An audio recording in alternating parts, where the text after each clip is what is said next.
इस चिराग को उठाने से पहले तुमको एक सवाल का जवाब देना होगा। क्या नई मुसीबत?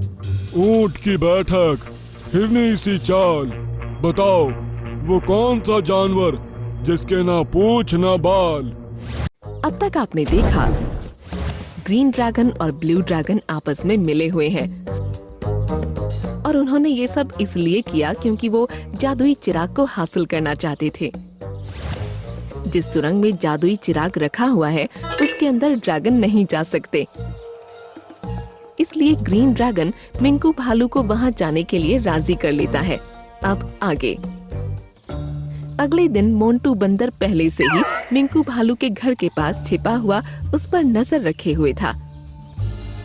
यकीन तो नहीं होता कि जादुई चिराग जैसी कोई चीज हो सकती है, लेकिन फिर भी ये ग्रीन ड्रैगन ऐसा क्यों बोल रहा है? ये पता लगाने के लिए इन दोनों का पीछा करना ही पड़ेगा। थोड़ी देर बाद ग्रीन ड्रैगन मिंकू भालू के घर पर आया।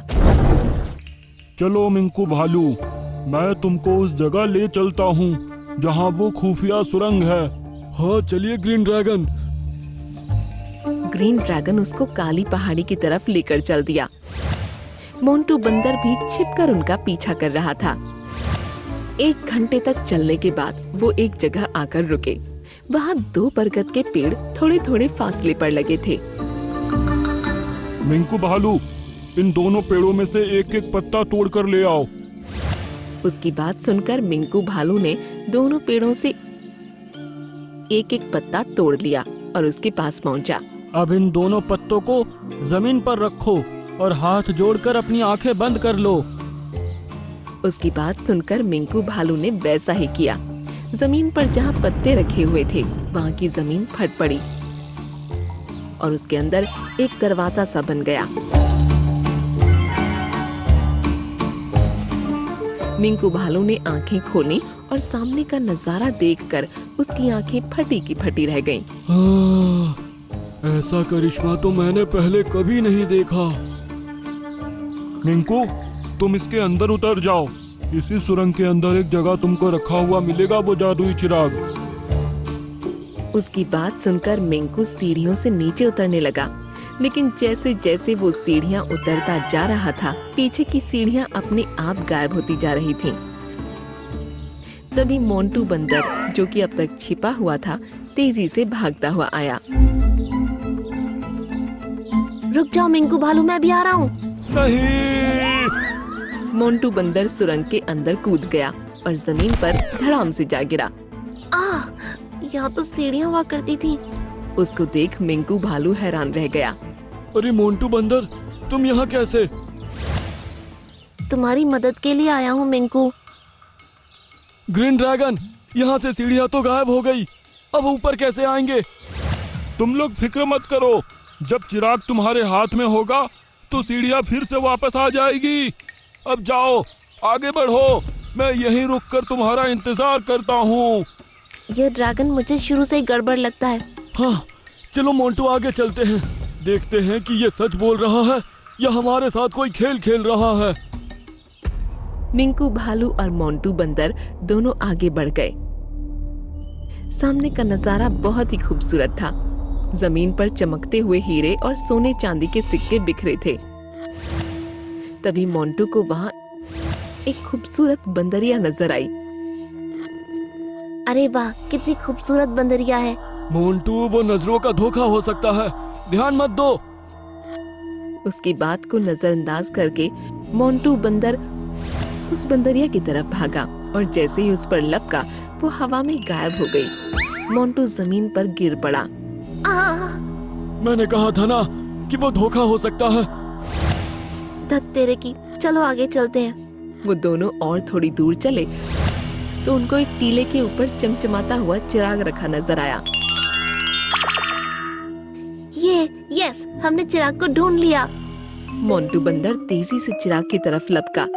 तभी एक बड़ा सा हाथी उसके सामने आ गया। इस चिराग को उठाने से पहले तुमको एक सवाल का जवाब देना होगा। क्या नई मुसीबत? ऊंट की बैठक, हिरनी सी चाल, बताओ वो कौन सा जानवर जिसके ना पूंछ ना बाल। ये कैसा अजीब सवाल है। मोंटू बंदर ने कुछ देर सोचा और फिर बोला, इस पहेली का जवाब है सांप। ऐसा कहकर मोंटू ने जैसे ही चिराग को हाथ लगाया, उसे एक बहुत ही जोरों का झटका लगा और फिर वो दूर जा गिरा। ऊंट की बैठक, हिरनी सी चाल, ऐसा कौन सा जानवर जिसके पूंछ ना बाल? इस पहेली का जवाब है मेंढक। ऐसा कहकर मिंकू भालू ने चिराग उठा लिया और उसे कुछ नुकसान नहीं हुआ। तुम्हारा जवाब सही था मिंकू भालू, अब तुम इस जादुई चिराग के मालिक हो। ये कहकर हाथी गायब हो गया। इस चिराग ने मुझे झटका क्यों मारा? मेरा जवाब भी तो सही था ना। चलो अब चलते हैं। दोनों चिराग को लेकर फिर से सुरंग के दरवाजे पर जा पहुँचे। ग्रीन ड्रैगन, हमें चिराग मिल गया। मिंकू के हाथ में जादुई चिराग देखकर ग्रीन ड्रैगन की आंखें चौंधिया गईं। लाओ मिंकू भालू, जल्दी से चिराग ऊपर उछाल दो। हम ये चिराग आपको ऊपर आकर दे देंगे, पहले हमें यहाँ से निकालिए। सीढ़ियाँ तो चिराग के हमारे पास आने के बाद भी वापस नहीं आई। वो सब मैं कर दूंगा, पहले तुम जल्दी से ये चिराग मेरे पास फेंको। नहीं, पहले तुम हमें यहाँ से बाहर निकालो। तुम चिराग मुझे वापस देते हो कि नहीं? अगर चिराग मुझे नहीं दिया तो मैं अभी के अभी तुम्हारे पूरे जंगल को जलाकर राख कर दूंगा। मुझे शक हो रहा था कि तुम किसी मतलब से ही हमारे जंगल की रक्षा कर रहे थे। ये सुनकर ग्रीन ड्रैगन आग बबूला हो गया। लगता है तुमको समझ में नहीं आ रहा। अब देखो मैं क्या करता हूँ। ऐसा कहकर ग्रीन ड्रैगन चेहरे पर गुस्सा लिए वहाँ से उड़ गया। पता नहीं अब ये हमारे जंगल का क्या हाल करेगा। अब हम यहाँ से कैसे निकलेंगे? डोंट वरी यार, हमारे पास जादुई चिराग है। ऐसा कहकर उसने चिराग को अपने हाथों में लेकर कहा, जादुई चिराग, हमें यहाँ से बाहर निकालो। उसके ऐसा कहने पर कुछ नहीं हुआ। यकीन नहीं होता, जब ये चिराग कुछ कर ही नहीं सकता तो उस ग्रीन ड्रैगन ने इसको हासिल करने के लिए इतना लंबा चौड़ा नाटक क्यों किया? मिंकू भालू ने चिराग को अच्छे से देखा तो उसको उस पर कुछ लिखा हुआ नजर आया, लेकिन चिराग पर मिट्टी लगी हुई थी, इसलिए वो ठीक से पढ़ने में नहीं आ रहा था। अरे, इस पर तो कुछ लिखा है। चिराग पर क्या लिखा था उसको ठीक से पढ़ने के लिए मिंकू भालू ने चिराग को रगड़ना शुरू किया, लेकिन कुछ ही देर में चिराग सोने की तरह चमकने लगा और एक हंसी फिजा में गूंजी। अरे, ये कौन हंस रहा है? तभी चिराग से एक धुआं सा निकलना शुरू हुआ और देखते ही देखते उस धुएं ने एक जिनी का रूप ले लिया। क्या हुक्म है मेरे आका? दोनों उस जिनी को देखकर हैरान रह गए। दूसरी तरफ ग्रीन ड्रैगन ब्लू ड्रैगन के साथ जंगल को तबाह करने के लिए निकल चुका था।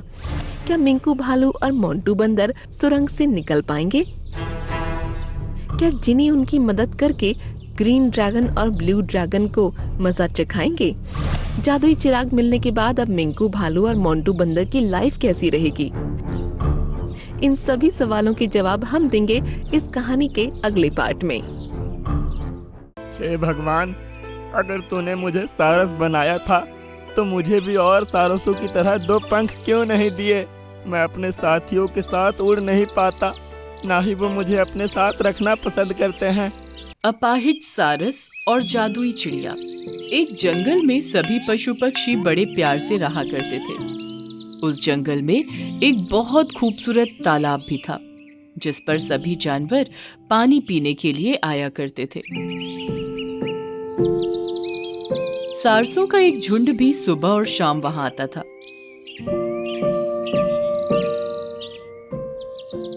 लेकिन एक सारस था जो कि दिन और रात वहीं भटकता रहता था।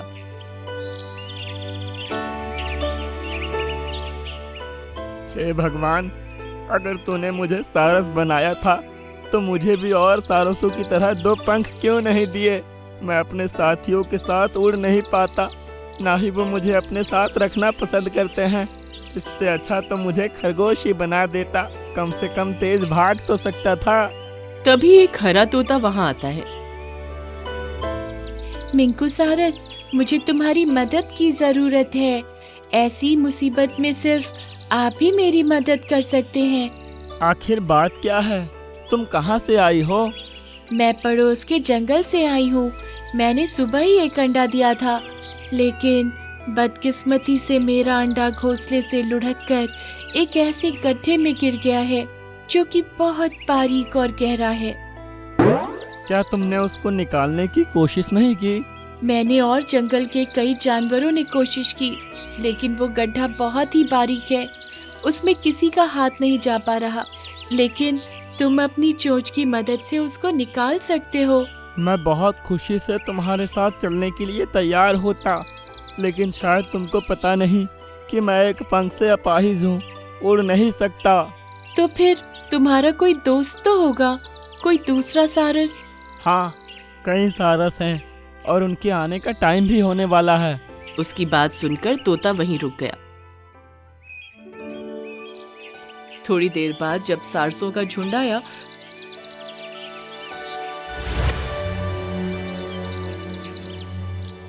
तो उस तोते ने सभी से मदद के लिए कहा। तुम्हारा जंगल तो बहुत दूर है, हम में से कोई वहाँ नहीं जाना चाहेगा। मेरा अंडा अगर उसी गड्ढे के अंदर फूट गया तो मेरा बच्चा उसी में पड़ा पड़ा मर जाएगा। प्लीज आप में से कोई मेरे साथ चलिए। हम उस तरफ जाते ही नहीं, और वैसे भी तुम इस जंगल की नहीं हो। हम तुम्हारी मदद के लिए भला इतनी मेहनत क्यों करेंगे? ये तुम लोग कैसी बातें कर रहे हो? इसके बच्चे की जिंदगी का सवाल है। अगर तुमको इसकी इतनी ज्यादा फिक्र हो रही है तो तुम ही क्यों नहीं चले जाते? उड़ नहीं सकते तो चल कर चले जाओ, पैर तो तुम्हारे पास भी है ना। इतना कहकर पूरा झुंड वहां से उड़ गया। तुम फिक्र मत करो प्यारे तोते, मैं तुम्हारे साथ चलने को तैयार हूँ। सुनकर तोता खुश हो गया और उसको अपने साथ ले चली।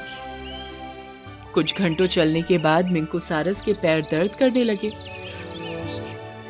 वो बीच बीच में थोड़ी देर आराम करता और फिर अपना सफर तय करता। इसी तरह रुकते रुकाते शाम होने तक वो दोनों जंगल पहुंच गए। मिंकू सारस, यही है वो गड्ढा। सुनकर मिंकू सारस ने उसमें झांक कर देखा तो उसको काफी अंदर एक अंडा नजर आया। मैं अभी इसको निकालता हूँ। मिंकू सारस ने अपनी पतली गर्दन गड्ढे के अंदर डाली और फिर अपनी बारीक चोंच की मदद से अंडे को बड़े आराम से निकालकर जमीन पर रख दिया, जिसको देखकर तोता बहुत खुश हुई। तुम्हारा बहुत बहुत शुक्रिया मिंकू सारस। मुझे खुशी है कि मैं तुम्हारी मदद कर पाया, लेकिन अब मेरे पैरों ने जवाब दे दिया है। अब तो शायद सुबह ही यहाँ से निकल पाऊंगा, जब मेरा दर्द निकल जाएगा। तभी वो अंडा हरकत करने लगा और एकदम से चटकने लगा। अगले ही पल उसके अंदर से एक नीले रंग का चूजा बाहर निकला। देखते ही देखते वो चूजा अपनी मम्मी चिड़िया के आकार का हो गया और उड़ने लगा। ये देखकर मिंकू सारस चौंक पड़ा। हाँ? ये कैसा जादू है? तुम तो अभी पैदा हुए हो, एकदम से बड़े हो गए और अभी से उड़ने भी लगे। ये सब कैसे हुआ? अब तुमको चलकर जाने की जरूरत नहीं पड़ेगी। इस जंगल से तुम अपने पंखों पर उड़कर जाओगे। हाँ? भला मैं उड़कर कैसे जा सकता हूँ? मेरा तो एक ही पंख है। अभी तक जो कुछ भी मैंने किया वो सब इन्हीं के कहने पर किया था। ये अंडा भी मेरा नहीं था। मुझे साफ साफ बताइए कि आप लोग कौन हैं और आपका मेरे पास आने का क्या मकसद था? हम दोनों जादुई पहाड़ी पर रहते हैं। आज सुबह जब मैं अपने ध्यान में बैठा था तब मुझे तुम्हारी आवाज़ सुनाई दी। किस तरह तुम भगवान से अपना दूसरा पंख निकालने की दुआ कर रहे थे। फिर तोता मेरे ही कहने पर कोई पक्षी दुखी दिल से भगवान से कुछ मांग रहा है। तुम उसके पास जाकर उसका इम्तिहान लो। अगर वो दिल का अच्छा हुआ तो हम उसकी ख्वाहिश ज़रूर पूरी करेंगे। फिर मैंने तोता से कहा, तुम्हारे पास गई और तुम्हारा इम्तिहान लिया। मुझे खुशी है कि तुम अपने इम्तिहान में पास हुए। ये सुनते ही मिंकू सारस खुश हो गया। अब ये लो अपना इनाम। कहकर उसने अपने पंख जोर से फड़फड़ाए और मिंकू सारस के ऊपर से 2-3 चक्कर काटे। कुछ जादू सा हुआ और तभी मिंकू सारस का दूसरा पंख भी निकल आया। अपने पंखों को इस्तेमाल करो मिंकू सारस। सुनकर उसने पंख फड़फड़ाए और फिजा में उड़ गया। उसने 1-2 चक्कर घूम घूम कर लगाए और वो उस वक्त बहुत खुश हुआ। अरे वाह, ये है, यस, अब मैं भी उड़ सकता हूँ। फिर वापस उनके पास आया। आप दोनों का बहुत बहुत शुक्रिया। आपने मुझे एक और पंख देकर मेरी ख्वाहिश पूरी कर दी। अब तुम अपने जंगल जा सकते हो मिंकू सारस। याद रखना, जिस तरह आज मेरी मदद के लिए तुम आगे आए थे, आगे भी इसी तरह दूसरों की खूब मदद करना। मेरी मदद करने की आदत की वजह से ही मुझे मेरे पंख मिले हैं। मैं वादा करता हूँ आगे भी इसी तरह सबकी मदद करने को तैयार रहूँगा। ये कहकर वो उन दोनों को गुड बाय बोलकर खुश होते हुए आकाश में उड़ गया। जब वो तालाब पर पहुंचा तो बाकी सभी उसको उड़ता हुआ देख हैरान रह गए और खुश भी हुए। अरे मिंकू सारस, तुमको दूसरा पंख कैसे आ गया? ये सुनकर मिंकू सारस ने उनको खुश होते हुए सब कुछ कह सुनाया। हमें बहुत खुशी हुई कि अब तुमको हमसे अलग नहीं रहना पड़ेगा। तो देर किस बात की है, चलो आज से मैं भी तुम्हारे साथ चलता हूँ। सुनकर सभी सारसों का झुंड हवा में उठा और फिर मिंकू सारस भी खुश होते हुए उनके साथ सैर के लिए चला गया।